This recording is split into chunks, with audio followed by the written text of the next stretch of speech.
ஏதோ பைபிளை கையில வச்சிருக்காங்க அப்படின்னு நினைக்கிறீங்க. இந்த உலகம் தொடங்குனதுக்கும் இந்த உலகம் முடிவுக்கும் எல்லா வரலாறும் அதுக்குள்ளதான் இருக்கு. மனுஷனுக்கு ஜாதகம் எழுதுவாங்க, பிறந்த நாள்ல ஜாதகம் எழுதுவாங்க.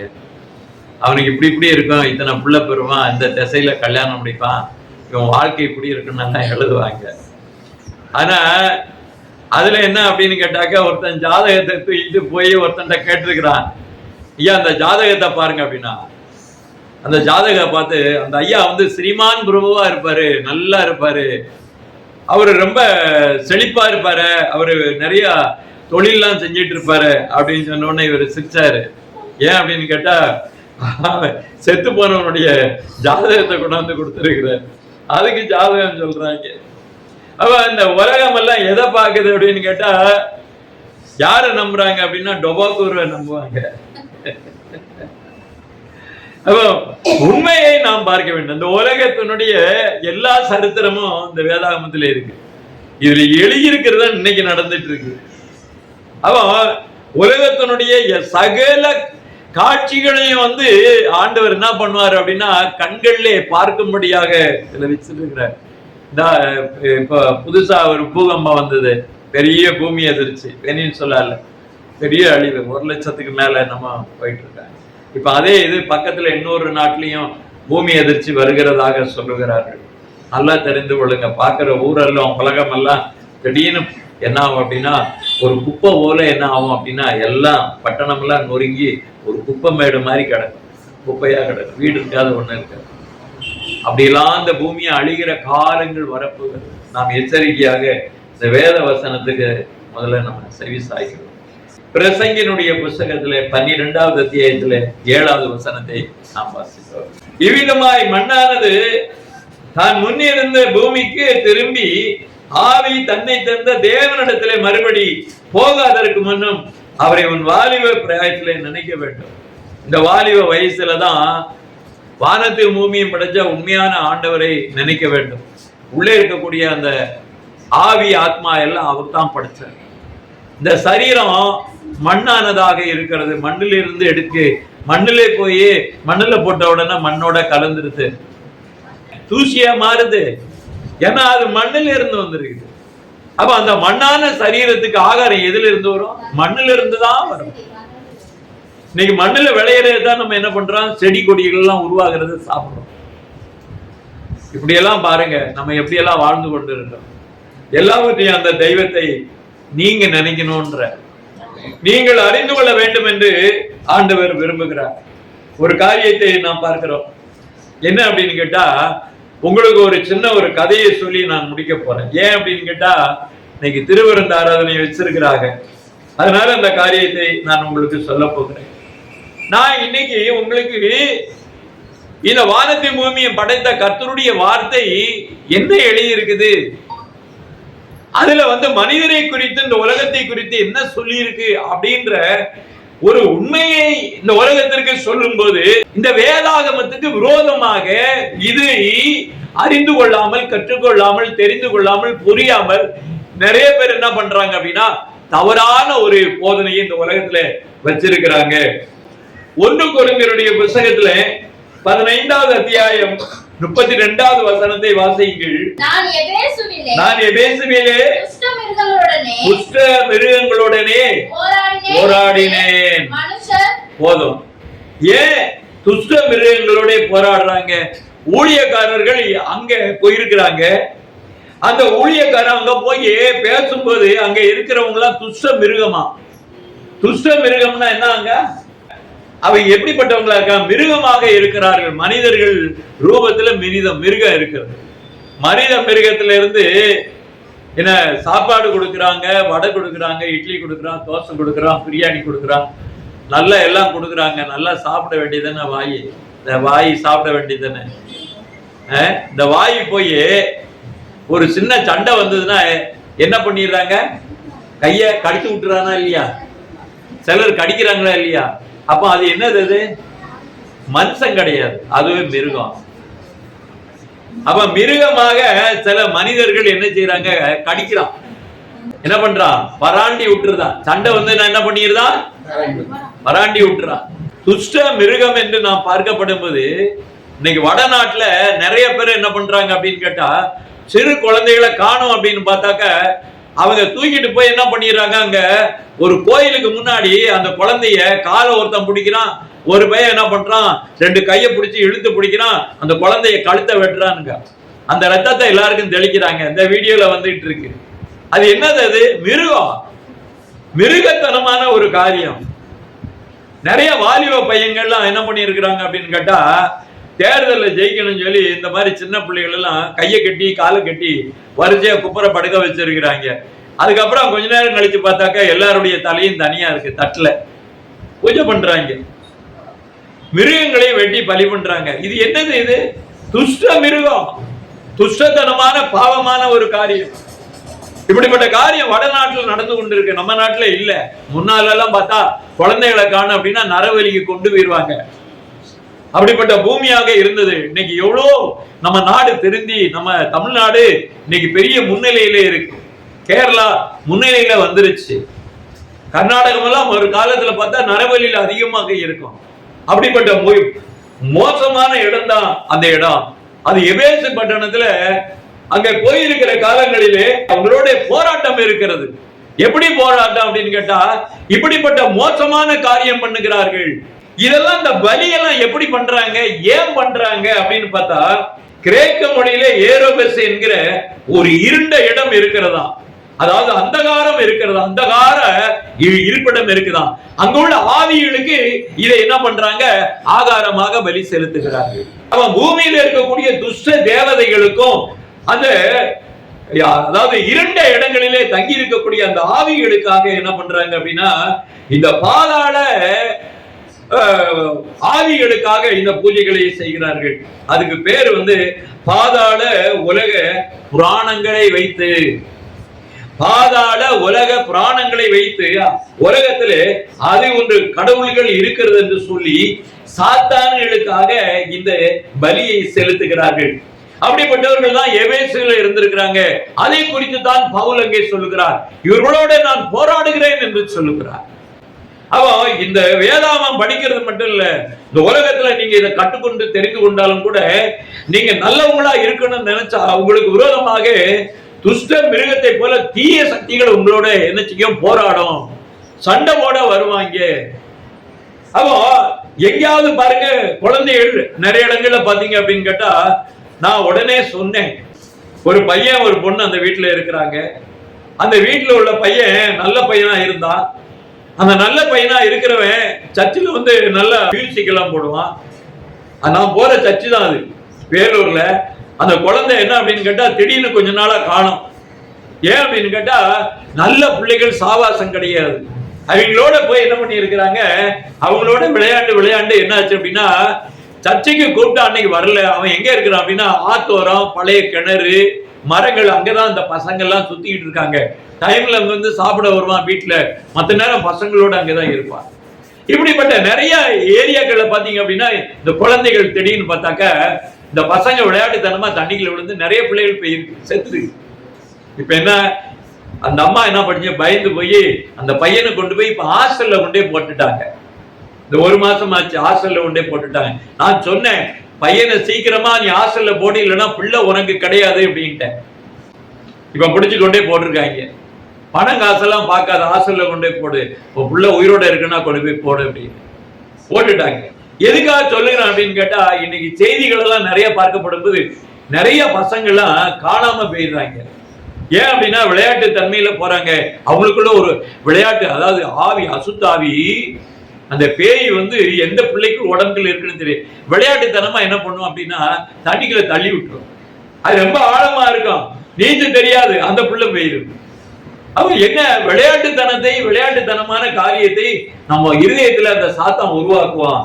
அப்படிப்பட்ட ஒரு காரியத்தை. அப்போ இதெல்லாம் பார்க்கப்படும் போது இந்த வேதாகமத்திலிருந்து நான் சொல்லுகிற ஒரு காரியம் என்ன அப்படின்னு கேட்டீங்கன்னா, இந்த ஏரோபஸ் என்கிற ஒரு காரியம் இருண்ட இருப்பிடத்திலே வாசம் பண்ணுகிற இந்த பாதாள உலகத்திலே வாழ்கின்ற கடவுள்கள் இருக்கிறார்களாம். இந்த கடவுள்கள்லாம் எப்படி வந்தாங்க அப்படின்ற கதையை பார்த்தீங்கன்னா ஒரு சிரிப்பாவே இருக்கும். இயேசு கிறிஸ்து பிறப்பதற்கு முன்பதாக 500 ஆண்டுகளுக்கு முன்பதாக நடந்த ஒரு சம்பவம். அப்போ அதுல என்ன அப்படின்னு கேட்டீங்கன்னாக்க, ஆதேஸ் என்கிற அந்த இருண்ட இடம், ஆதேஸ் என்று சொன்னா கிரேக்க பாஷையிலே ஆத்துமாக்கள் தங்கும் இடம், ஆவிகள் தங்கும் இடம் என்று சொல்லி ஒரு கதையை எழுதி வச்சிருக்கிறாங்க. அந்த புராணத்துல என்ன அப்படின்னு கேட்டீங்கன்னா, இந்த ஆதேஸ் என்ற பேருக்கு எப்படி வந்ததுன்னா, பூமியை ஆட்சி செய்த குரோனஸ் என்கிற ஒரு ராஜா, என்ன அந்த குரோனஸ் ராஜாவுடைய மனைவி பேர் அப்பல்லோ, இவங்களுக்கு பிறந்த பிள்ளை அதுதான் என்ன அப்படின்னு கேட்டீங்கன்னா ரியாவின் மூத்த மகன். அவன் என்ன பண்ணியிருக்கிறான் அப்படின்னு கேட்டாங்க, அவங்கதான் என்ன பண்ணியிருக்கிறாங்க அப்படின்னா, நாங்க எல்லா தேசத்தையும் கைப்பற்றிட்டோம், பாதாளத்தையும் கைப்பற்றி இருக்கிறோம், வானத்தையும் கைப்பற்றி இருக்கிறோம், இத அந்த பிள்ளைக்கு கொடுக்குறேன், இந்த பாதாளத்தை இந்த பிள்ளைக்கு கொடுக்குறேன் அப்படின்னு சொல்லி புராணத்துல எழுதி வச்சிருக்காங்க. இது ஒரு பைத்தியகரத்தனமா இல்லையா? ஒரு ராஜா பிள்ளைகளுக்கு எதை சொத்தை எழுதி கொடுத்திருக்கிறான்? பாதாளத்தை எழுதி கொடுத்திருக்கான். ஒருத்தனை மேலோகத்தை எழுதி கொடுத்திருக்கிறான். அப்ப இந்த பாதாளத்தில் எழுதி கொடுக்கிற அவனுடைய பெயரை பாதாள அரசன் என்று சொல்லி அந்த பெயர்களை வைத்திருந்திருக்கார்கள்.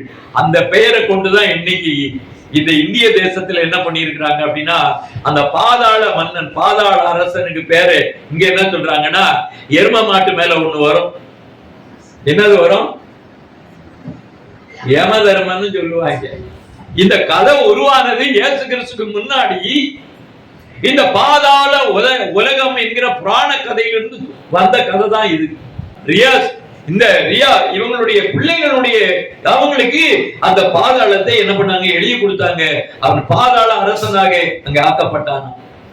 இதுல பாருங்க, லியோஸ் என்கிற அந்த இளைய மகனுக்கு வானத்தை எழுதி கொடுத்துட்டானா. அப்ப பொசிடோன் என்கிற ஒருவனுக்கு என்ன பண்ணிருக்கிறாங்க அப்படின்னா, கடலை பங்கா கொடுத்துட்டானா.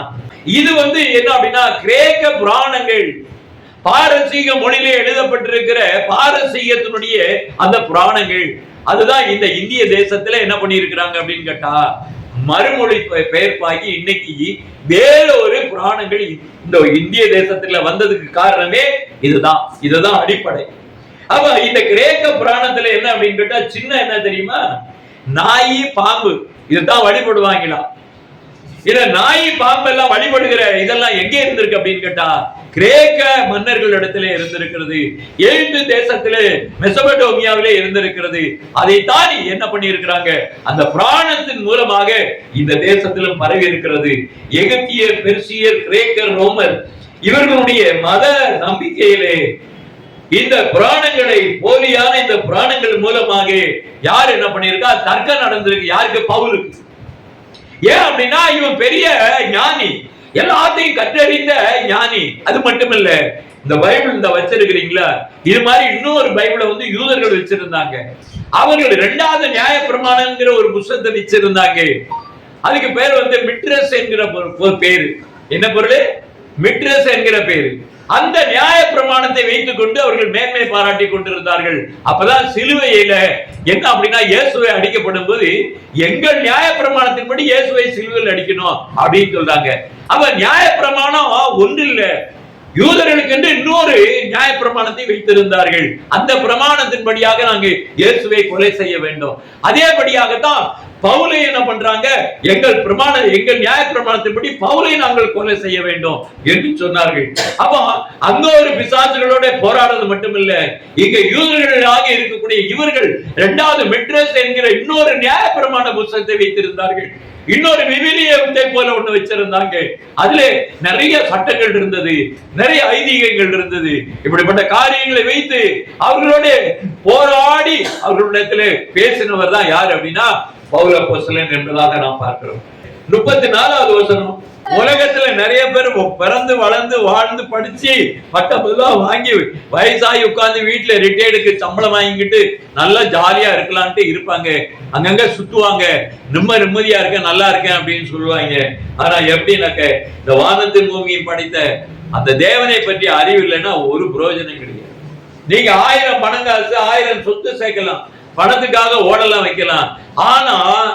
ஆனா என்ன அப்படின்னு கேட்டா, அது இயேசுவே அறியலைன்னா நீங்க எல்லாமே நஷ்டம் தான்.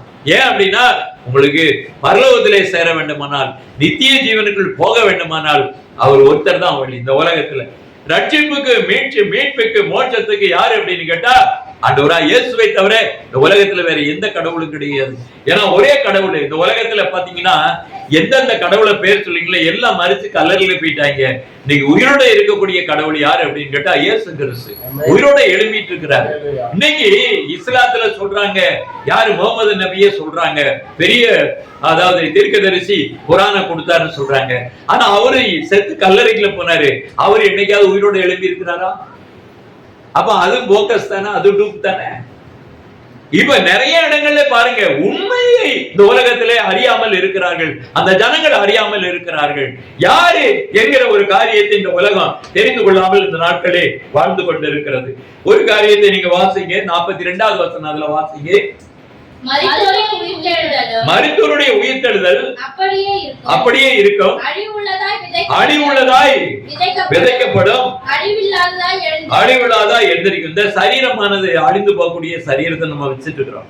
நமக்கு நோய் நொடி வரும், எல்லாம் வரும், அடிச்சா வலி வரும், வேதனை வரும். இப்படிப்பட்ட இந்த சரீரத்தை வச்சிருக்கிறோம், பலகீனமா இருக்கு. அப்ப இப்படிப்பட்ட ஒரு சரீரம் நல்லா சாப்பிடலாம், நல்லா சாப்பிட்டா நல்லா இருப்பாங்க, சாப்பாடு குறைஞ்சுன்னா மெலிஞ்சிருவாங்க. வியாதி வந்து காய்ச்சல் வந்ததுன்னா பயம் வந்துடும், மெலிஞ்சிருவாங்க. திடீர்னு பார்த்தாக்க உயிருக்கு போராடுவாங்க. இப்படியாக ஏதாவது ஒரு கை கால் உடஞ்சு போவோம், ஏதாவது ஒரு ஆக்சிடென்ட், விபத்துகள். அப்ப அந்த மனிதன் தன்னுடைய உயிரை இழக்கிறான் என்பதை நாம் பார்க்கிறோம். அப்ப அழிவுள்ள ஒரு சரீரமாக நாம் வைத்துக் கொண்டு இருக்கிறோம். ஆண்டவரா இயேசு சொல்கிறார், இந்த சரீரம் அழியாம இருக்கணும்னா ஆண்டவரா இயேசு சொல்கிறார், உயிர்த்தெழுதலும் ஜீவனும் நான் தான் அப்படின்னு சொல்லிட்டு மரித்தோர்களை உலகத்துல உயிர்ப்பித்து காண்பித்தவர் அவர் தான் இருக்கிறாரு. அவ கல்லறையை என்ன பண்றாரு, திறந்து அவனை உயிரோட எழுப்புறாரு லாசருவை. ஆண்டவரா இயேசு கிறிஸ்து என்ன கல்வாரி சிலுவையில் இருக்கப்படும் போது அவர் மகா சப்தமாய் ஏலிலாமா ஏலிலாமா என்று சொல்லப்படும் போது என்ன ஆச்சு அப்படின்னா, கல்லறைகள் என்னாச்சு அப்படின்னா எருசலேமை சுற்றி இருக்கிற பரிசுத்தவானுடைய கல்லறைகள்லாம் திறந்து அநேகர்கள் என்ன அப்படின்னா நகரத்திலே வந்து காணப்பட்டார்கள். அப்ப ஆண்டவர் கல்லறையை திறந்து உயிர்ப்பிக்கிறவர் என்பதை அடையாளப்படுத்தினார்கள். அதே மாதிரி இயேசுவினுடைய கல்லறையும் திறக்கப்பட்டிருந்தது. இவ்விதமாக கல்லறைகளை திறக்கிற தேவன் மனிதர்களை உயிர்ப்பிக்கிற ஆண்டவர் அவர் ஒருவர் தான் என்கிறதை இந்த பவுல் என்ன பண்ணுகிறாரு, உயிர்த்தெழுதலை குறித்தும் மெய்யான தேவனையும் நீங்க அறியவில்லை என்கிற ஒரு போதனையை இந்த உலகத்திற்கு பவுல் அப்போஸ்தலன் நமக்கு தந்திருக்கிறார் என்பதை நாம் பார்க்கிறோம். மத்தேயுடைய புத்தகம் 12வது அத்தியாயம் 32வது வசனத்தை வாசிங்க. மரித்தவர்கள் இன்னைக்கு எப்படின்னு கேட்டாக்க காத்திருக்க வேண்டும், மரித்தவர்கள் காத்திருக்க வேண்டும். ஏரோபேஸ் என்கிறது ரோம மார்க்கத்தில் உள்ள ஆதேஸ் என்கிற பாதாள உலகத்தை குறித்து பாதாள புராணங்களில் தான் என்ன எழுதியிருக்காங்க அப்படின்னா, உத்தரிக்கிற ஸ்தலம் ஒன்று இருக்கிறது. எப்படின்னா என்ன அர்த்தம், எல்லாரும் செத்து போன உடனே அந்த அந்த அந்த பாதாள உலகத்துல எல்லா ஆவிகளும் அங்க போய் நிக்குமா. இந்த கதையை அங்க எழுதியிருக்கிறாங்க. அதனாலதான் என்ன பண்றாங்க அப்படின்னு கேட்டாக்க, அவங்களுக்கு என்னென்ன பிடிச்ச ஆகாரம் இருக்கோ அதெல்லாம் கல்லறையில போய் என்ன பண்றாங்க, கொண்டு போய் படைக்கிறாங்க. அவரு பீடி அடிப்பாரா, சிகரெட் அடிப்பாரா, பிரியாணி சாப்பிடுவாரா, பாட்டில் என்ன ஒயின் சாப்பிடுவாரு, விஸ்கி சாப்பிடுவாரு, அந்தந்த பிராண்ட் எல்லாம் கொண்டு போய் வைப்பாங்க. அப்புறம் என்னென்ன பழம் கேட்கிறாங்க அதெல்லாம் கொண்டு வைப்பாங்க. காரணம் என்ன அப்படின்னா, அந்த ஆவி பாதாளத்துக்குள்ளே இருக்குதான், இதெல்லாம் கொண்டு போய் வச்ச உடனே அவ வந்து அந்த ஆவி வந்து சாப்பிட்டுட்டு போயிடும். என்ன ஒரு பைத்தியக்காரமான சிந்தனை. இதுதான் இந்த பாதாள உலக புராணத்தினுடைய கதைகள். இதை சொல்லி நம்மளே இன்னைக்கு ஏமாத்திட்டு இருக்காங்க இந்த உலகத்துல. அதான் உத்தரிப்பு ஸ்தலமா. அதைத்தான் இன்னைக்கு கத்தோலிக்க சபையில என்ன பண்றாங்க, உத்தரிப்பு ஸ்தலம். அவர் வந்து என்ன அப்படின்னா நிறைய பணம் காசு கொடுக்கணும், நிறைய பாவம் எல்லாம் செஞ்சிருக்கிறாரு, அந்த பாவத்துக்கு நிறைய பணத்தை கட்டி சரி கட்டுங்க, அப்பதான் உத்தரிப்பு ஸ்தலத்துல இருந்து மேல போவாரு, அதுக்கு நாங்க தான் எல்லாத்தையும் செய்யணும் அப்படின்னு சொல்லி இன்னைக்கு சாமியார்கள் எல்லாம் பண்றாங்க. கத்தோலிக்க சபையில காசு வாங்குறாங்க. அப்படிதானமா? இங்க பாருங்க, ஆவிகள் அங்க போய் உட்கார்ந்து இருக்கேன், நீங்க அதை செய்யுங்க, இதை செய்யுங்க, நன்மை செய்யுங்க, நிறைய காசு கொடுங்க, அங்க இருந்து அங்க ப்ரமோஷன் பண்றோம் அப்படின்னு சொல்றாங்கல்ல இன்னைக்கு. அதெல்லாம் அங்க ஏன் அப்படின்னா, இந்த பாதாள உலகத்தினுடைய கதையை ரோம சபை என்ன பண்ணிருச்சு, உள்ள எடுத்து வச்சுக்கிட்டா. அப்ப ரோம சபையில என்ன இருக்கிறது அப்படின்னு பார்க்க முடியும், வேதாகமத்துல இருந்து இல்ல, அது வேற ஒரு புராணத்தை வைத்துக் கொண்டு இருக்கிறார்கள். அதன் மூலமாக என்ன அப்படின்னா, அநேகர்கள் என்ன பண்றான், உத்தரிப்பு ஸ்தலத்துல இருக்கிறாங்க, நிறைய கொண்டே கொடுக்கணும், நிறைய புண்ணியம் பண்ணணும், அப்பதான் என்ன பண்ணுவாங்க, நம்ம ஆட்கள் மேல போவாங்க, அப்பதான் மோட்சத்துக்கு போக முடியுமா. இன்னைக்கு நிறைய பேர் என்ன செய்யறாங்க, ஏன் இறந்த உடனே போய் நிறைய பேருக்கு ஆகாரம் கொடுக்கணும், அன்னதானம் கொடுக்கணும், அதை கொடுக்கணும், அவங்க செத்து போன நினைவா செய்யறோம், பிறந்த நாள் நினைவா செய்யறோம். எதுக்கு செய்யறாங்க தெரியுதா உங்களுக்கு? இந்த புண்ணியத்தை பண்ணுனா அவன் பாவம் மன்னிக்கப்படும், விமோசனம் கிடைக்கும், அவன் மேல சொர்க்கத்துக்கு போயிடுவான்னு சொல்றாங்க. அது ஒரு மண்ணும் கிடையாது. அந்த வழியில எல்லாம் போக முடியாது. உயிர்த்தெழுதலும் ஜீவனை யாரு அப்படின்னு பார்த்தா ஆண்டவர் இயேசு கிறிஸ்து.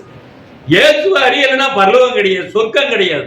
மத்தேயு 12:32 எவனாகிலும் மனுஷகுமாரனுக்கு விரோதமாய் வார்த்தையை சொன்னால் அது அவனுக்கு மன்னிக்கப்படும், எவனாகிலும் பரிசுத்த ஆவிக்கு விரோதமாக பேசினால் அது இம்மையிலும் மறுமையிலும் மன்னிக்கப்படுவதில்லை.